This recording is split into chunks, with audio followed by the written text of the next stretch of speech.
Morning all of you.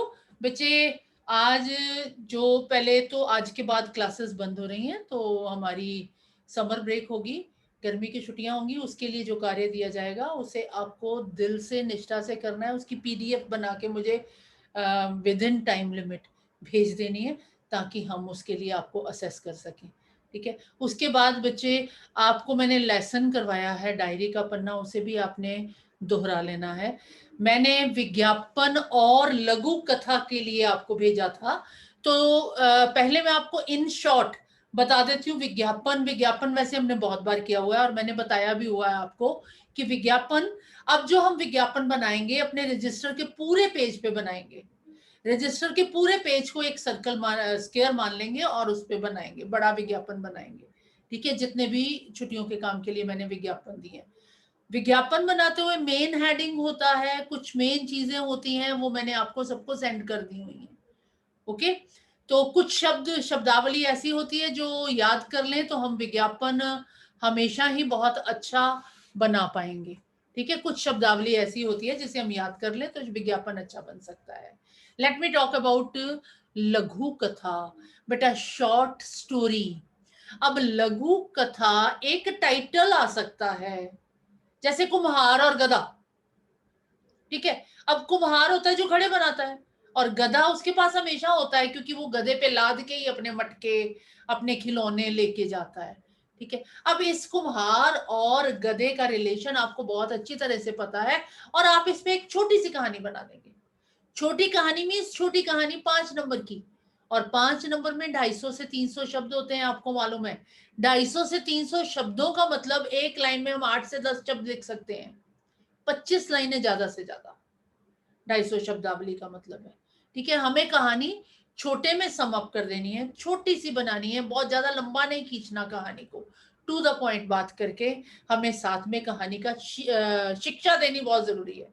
जो भी लघु कथा हम लिखेंगे उसका पहले ऊपर शीर्षक, यानी जैसे कुम्हार और गधा मैंने ली कहानी उठाई, ठीक है, शीर्षक दे देंगे, फिर आप कहानी शुरू करेंगे और अंत में शिक्षा। कहानी तब तक पूरी नहीं होती जब तक उससे शिक्षा ना ली जाए।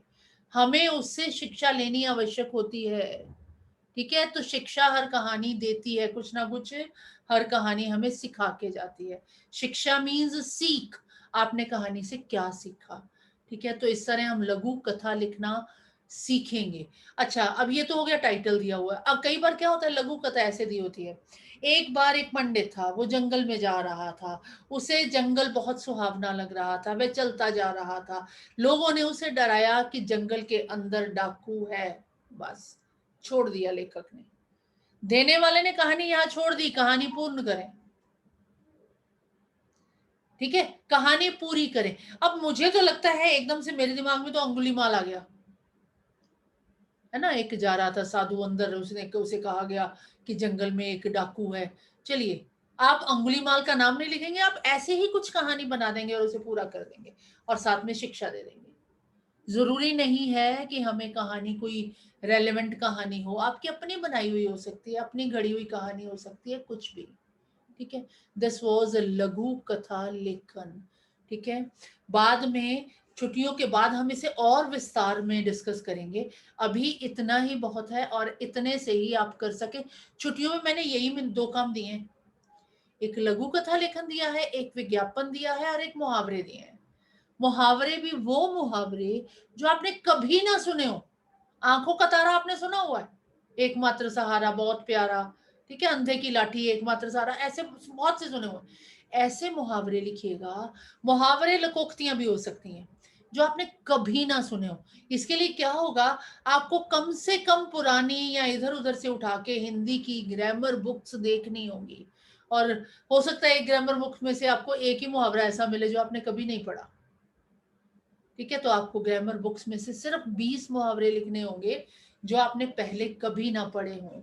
जैसे कोयले की दलाली मुंह काला, लोकोक्ति है, मुझे नहीं लगता आपने कभी सुनी होगी। ठीक है, होनहार विद्वान के होठ चिकने पात, इस तरह की लोकोक्तियां आपने नहीं सुनी हुई। ओके, तो ऐसी लोकोक्तियां हम वहां पे लिखेंगे होमवर्क में। नाउ कमिंग टू समास जो हम कर रहे थे, आज हम उसे मेरे पास इस समय 13 पार्टिसिपेंट हैं, सिर्फ 13 स्टूडेंट्स हैं जो नहीं आए, जो अनुपस्थित हैं, जो उपस्थित नहीं हो पाए, उनके लिए शाबाश, और जो उपस्थित हुए उनके लिए तो डबल ट्रिपल और पता नहीं कितनी बार शाबाश कि आपने ज्वाइन किया। ठीक है, आपका फायदा फायदा बेटा पढ़ने में आपका फायदा है। हम लोगों का तो, हमें तो अपनी ड्यूटी करनी ही है, लेकिन लाभ आप ही को उठाना है।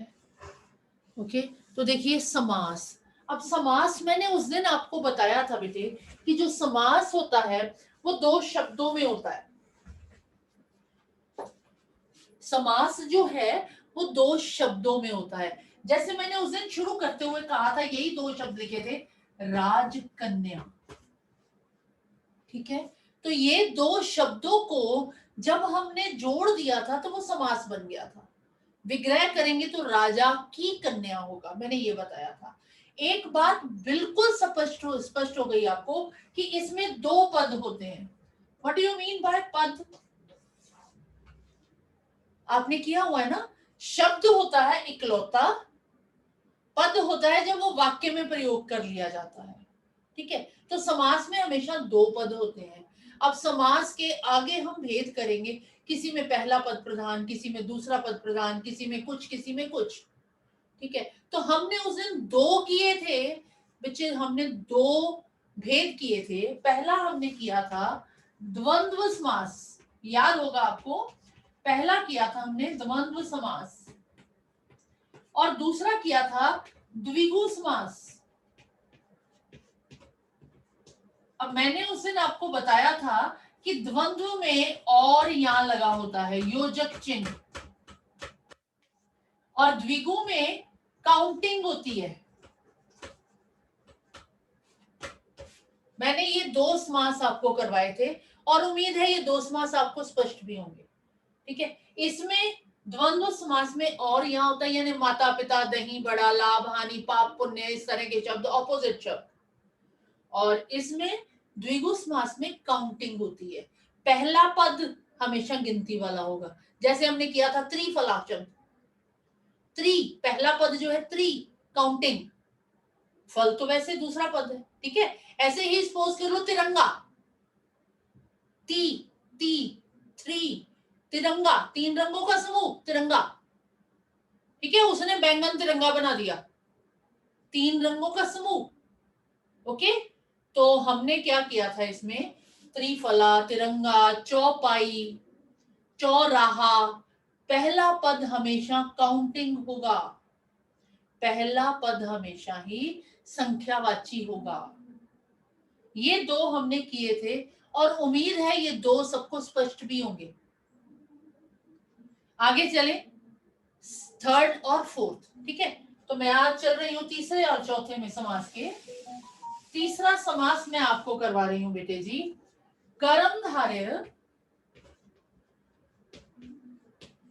स्पेलिंग देख लीजिए, कर्म धारय, कर्म धार्य तीसरा, और चौथा हम करेंगे बहुव्रीहि।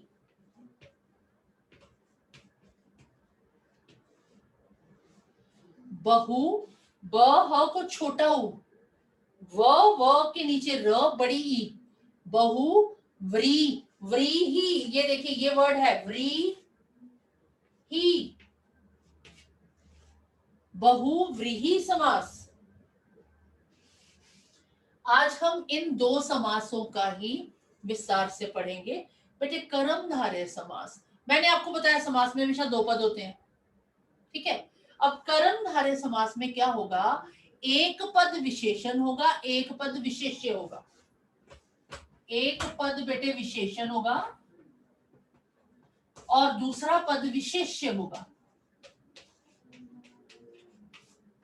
अर्थात एक विशेषण एक संज्ञा। ठीक है, यानी एक, जैसे नील, नील मीन्स नीला, गाय। ठीक है, नील गाय, नीली गाय, एक विशेषण होगा एक विशेष्य होगा। ओके, नील गाय। ऐसे ही शब्द है महात्मा,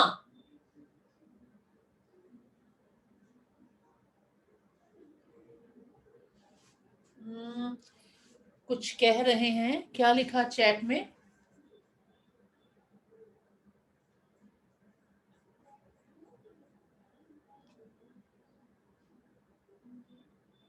okay okay okay okay okay, black board near to device, okay.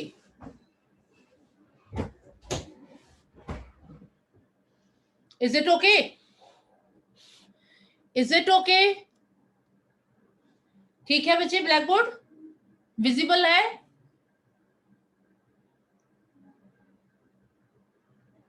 Black board okay, ठीक है बच्चे।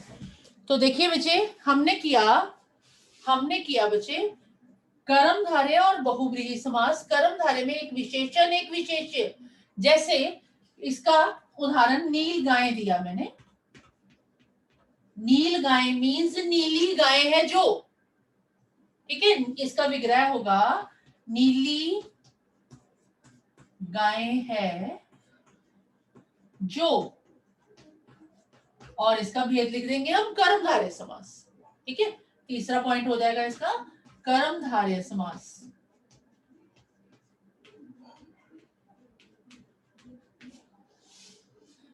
ठीक है, इसी तरह वर्ड दिया मैंने महात्मा सपोज। अब इस शब्द में दो शब्द हैं, आपको मालूम है कौन कौन से दो शब्द हैं? एक महान एक आत्मा, है ना। एक विशेषण, महान विशेषण है, आत्मा विशेष्य है। आत्मा भाववाचक संज्ञा है ना, ठीक है। महान आत्मा है जो, कौन सा हो गया? कर्मधारय समास। Okay, clear? इसमें एक विशेषण होगा हमेशा और एक विशेष्य होगा। फॉर एग्जाम्पल नीलकंठ, अब इसमें नील मीन्स नीला, कंठ मीन्स गला, नीला कंठ है जो, ठीक है, नीला कंठ है जो, कर्मधारय समास। ओके, ठीक है बच्चे, ये हो गया विशेषण और विशेष्य। ऐसे ही पीतांबर, इसमें दो वर्ड है, एक पीत और एक अंबर।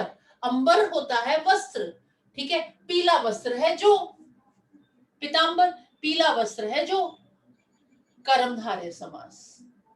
ठीक बच्चे, नाउ मूविंग टू नेक्स्ट बहुव्रीहि समास। बेटे बहुव्रीहि समास, ये ना इसका पहला पद प्रधान है ना इसका दूसरा पद प्रधान है, एक तीसरा ही पद प्रधान है इसका, तीसरा ही मीनिंग है इसका। मतलब मैंने आपको बताया हमेशा दो पद होते हैं, इसमें एक विशेषण था एक विशेष्य था। मैंने आपको द्विगु का बताया था, दोनों विपरीत शब्द थे, सॉरी दोनों, पहले में संख्यावाची था दूसरा शब्द था, ठीक है। मैंने द्वंद्व का बताया, दोनों विपरीत थे। इसी तरह बहुव्रीहि में मैं बता रही हूं आपको कि दोनों शब्दों की कोई इंपॉर्टेंस नहीं, कोई तीसरा ही पद प्रधान होता है इसमें, कोई तीसरा ही पद बन जाता है। जैसे जैसे मैं इसी शब्द को उठा रही हूं, नीलकंठ, आई एम पिकिंग, अच्छा तीसरा ही शब्द, तीसरा ही अर्थ। ओके, जैसे मैं नीलीकंठ को उठा रही हूं, देखिए नीलकंठ, अब इसका विग्रह मैं कर रही हूं, नीला कंठ है जिसका, कौन, किसे कहा जाता है? नीला गला किसका है? या तो शिव जी को कहा जाता है, या फिर एक पक्षी है नीलकंठ, जिसे हम नीलकंठ कहते हैं, एक पक्षी होता है। ठीक है बच्चे, तो यहां पे हम ब्रैकेट में लिख देंगे पक्षी विशेष।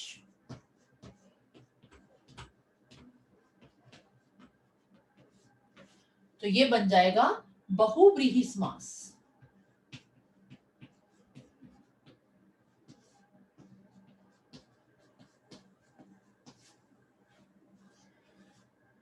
वैभवी समझ में आया बच्चे? वैभवी समझ में आ गया? मैं इतना स्पष्ट कर पाई आपको, ठीक है। इस ऐसे ही जैसे महात्मा शब्द है बेटे, कुछ शब्द ऐसे होते हैं जो कर्मधारय के बहुव्रीहि में लेके जाए जा सकते हैं, विग्रह पर निर्भर करता है। लेकिन कुछ शब्द ऐसे होते हैं जो केवल बहुव्रीहि में होते हैं। जैसे एक दंत, अब आपको पता है एक दंत किसे कहा जाता है? श्री गणेश को। एक दांत है जिसका, श्री गणेश, है ना, वो किसी और के लिए यूज ही नहीं होता। दशानन, दशानन है जिसके, कौन है? रावण। ओके, इंद्रजीत, इंद्र को जीता है जिसने, कौन है? रावण का पुत्र। ठीक है। दशरथ, 10 रथ हैं जिसके, राम के पिता। ओके, ये जितना आप पढ़ते जाएंगे ग्रामर बुक्स उतना आपको डिटेल में समझ में आता जाएगा। ठीक है, 2-3 शब्द लिख लीजिए जो हमेशा, जो अक्सर हमें लगता है पेपर में आ जाते हैं। वो है अंशुमाली, अंशुमाली, मैं ये मिटा रही हूं नीचे से, अंशुमाली,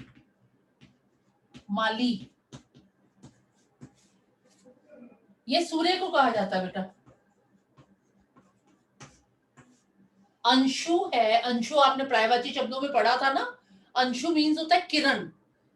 ठीक है, हमें मीनिंग लिखने की जरूरत नहीं है, हम वैसे ही लिखेंगे, अंशु है माला जिसकी, हमें मीनिंग लिखने की आवश्यकता नहीं है। अंशु है माला जिसकी, ओके, सूर्य, अंशु है माला जिसकी, सूर्य।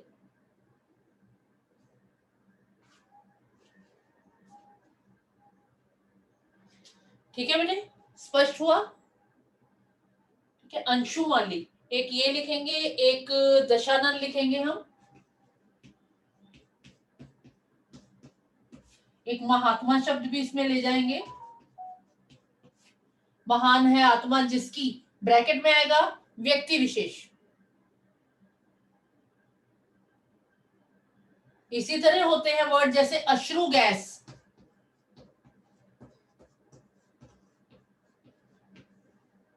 What do you mean by this? अश्रु गैस, आंसू लाने वाली गैस, अश्रु लाने वाली गैस, गैस विशेष। ठीक है, गैस विशेष, अश्रु गैस।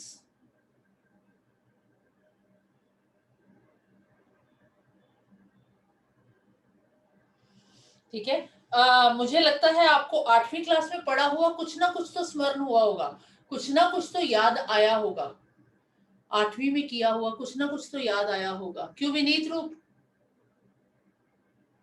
विनीत रूप आया नहीं?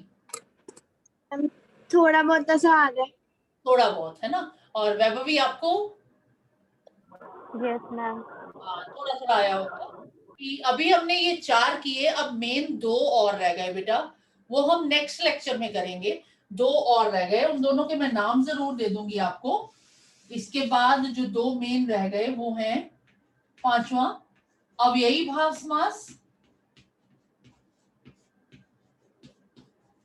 और छठा हमारा है तत्पुरुष समास, तत्पुरुष समास। ठीक है, यही 6 भेद हैं। ये जो हैं 2 रह गए, ये हम फिर नेक्स्ट लेक्चर में करेंगे। अभी हम इतना रिवाइज कर लें क्योंकि नहीं तो आगा दौड़ पीछा चौड़ वाला काम हो जाएगा। हाँ, तो हमें अभी इतना ही करना है। अब इसमें से अगर आपको लगता है कोई समस्या है, ठीक है, अगर लगता है आपको तो आप मुझे, हाँ 8th में आपने साधना मैम से पढ़ा हुआ है, it's very good, very good, and she is very good teacher, उन्होंने बहुत डिटेल में करवाया होगा। तो जितना है करवाया समझ में आ गया। अगर आपको कोई समस्या इसमें जान पड़ती है तो यू कैन आस्क मी।